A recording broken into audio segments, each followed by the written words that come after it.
Hey, it's your guy Tyrrell back with the interviews. In today's video, we're going to briefly break down why Frank Lampard decided to move to a back three to help Chelsea overcome Wolves at Molineux. But before we do that, don't forget to give our video a thumbs up if you do enjoy it. The bell below does give you daily notifications regarding our organic, unfiltered soccer/footy analysis. And don't forget to subscribe to our channel. But now, let's get to the starting lineups. We look at Wolves more of a 3-5-2. Jota and Jimenez up front, out in the wing-back roles, Traore and Johnny, and in midfield, then Donkers, Moutinho, and Ruben Neves.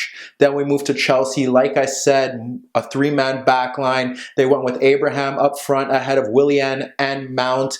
And in the wing-back roles, Marcos Alonso and Azpilicueta with Jorginho and Kovacic in midfield. So now, let's get to the first half and see how Frank Lampard's changed to a three-man back line frustrated Wolves.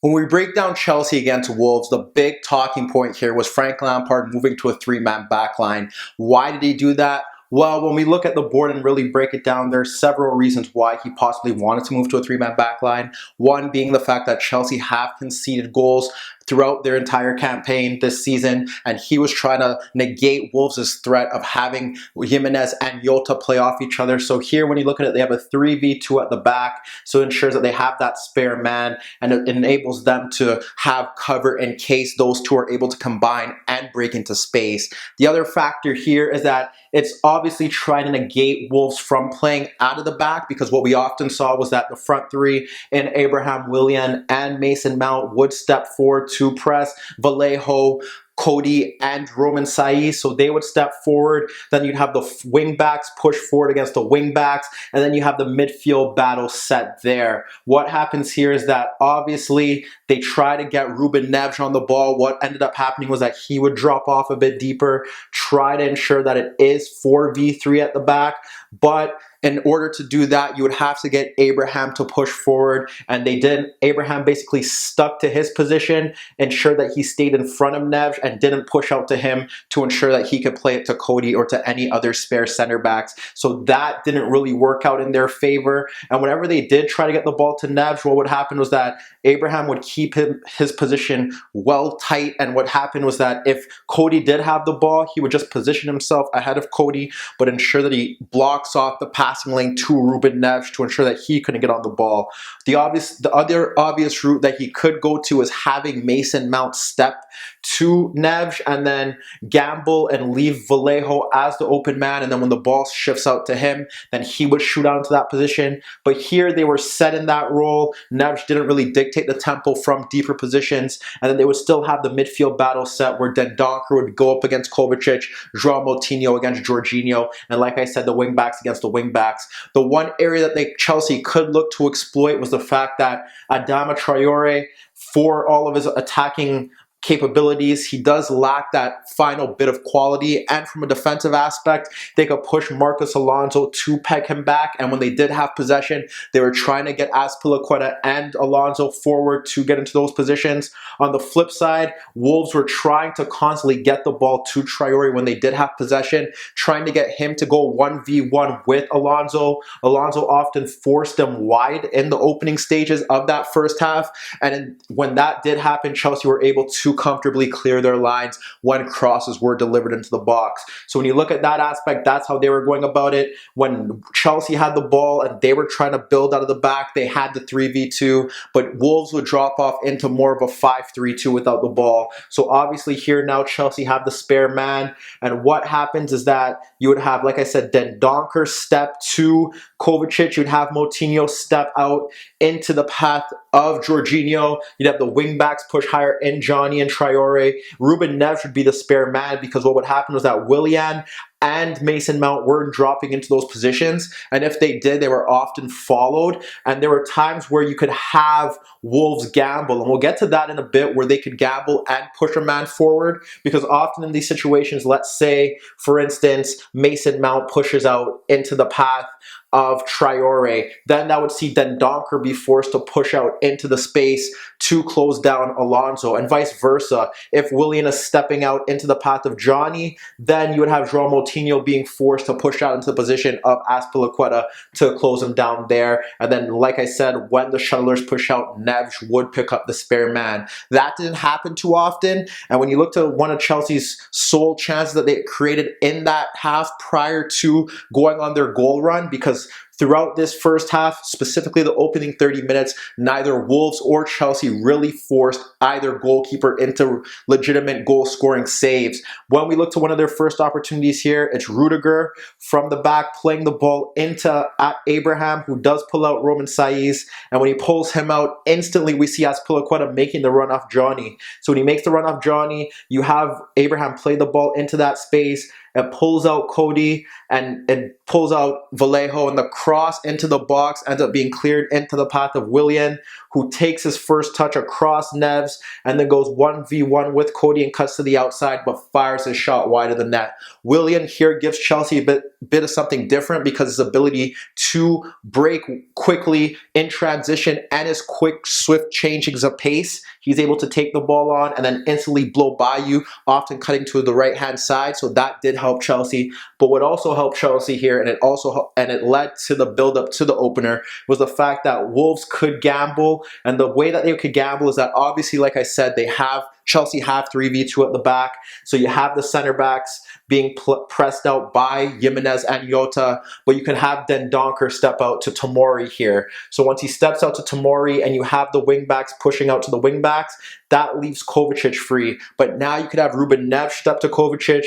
You can have Jorginho being closed by João Moutinho, and that is where you close them down there and ensure that Chelsea can't build out of the back comfortably. However, that did lead to the corner kick that resulted in the opener. And when we look at that, what we see here is Dendoncker stepping to Tomori, and that's when we see João Moutinho and Neves step to Kovacic and Jorginho. Tomori is able to get the pass into Kovacic, and he's able to spin across Neves, and what he's able to see here is that Mason Mount steps into that space that in between the lines, and that is something different here because we weren't seeing him or Willian move into that space when Neves was free or occupied. Here now, he's not followed by Vallejo, and when the pass is played into here, he's able to run at the back three. Abraham is occupying center backs, and now you have Azpilicueta making a forward run, and Mount slides it across narrow Johnny for Azpilicueta. Azpilicueta's cross is blocked by Johnny, but shortly after that, from that corner kick, it leads to a moment of brilliance from Tomori to put Chelsea up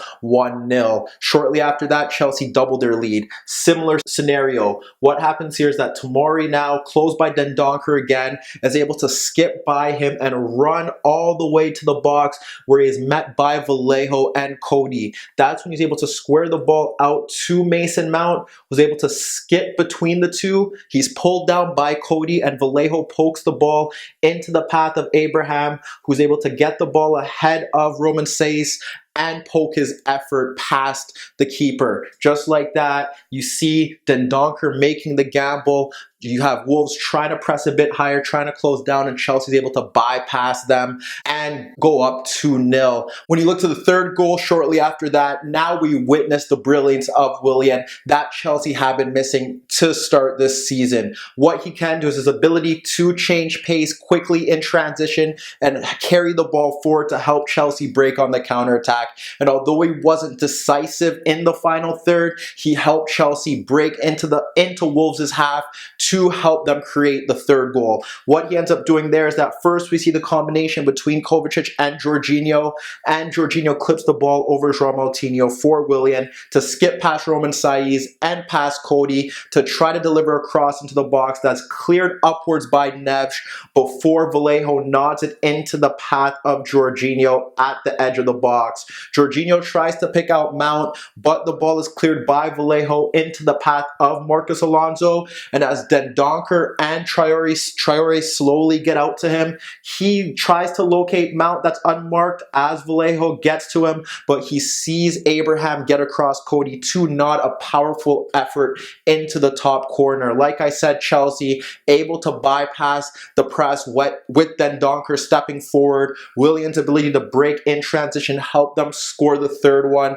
And like I said, ruthless finishing from Abraham and a moment of brilliance from Tomori ensured that they went into halftime up 3-0. But Wolves did have a chance towards the end of the half where we saw Traore skip past Kovacic and skip past Alonso to locate Jimenez peeling off Rudiger, but he could only flick his header inches over the net. So when we do look to the second half and we see how Wolves would attempt to change the game, they did change their system, moving to more of a 3-4-1-2, bringing on an additional striker in Catrone and having Jota play in behind them to try to get the ball in pockets of space, to try and play them into advanced areas behind the Chelsea defense, to also help Wolves press a bit higher, especially with Zuma coming in for Rudiger. But Chelsea still found a way to bypass that press, and we saw that in the build-up to their fourth goal. What happens there is that you have Catrone and Jimenez pushing out into Zuma and Tomori, and Christensen is the spare man with Jota looking to step to him. But what happens here is that there is a breakdown.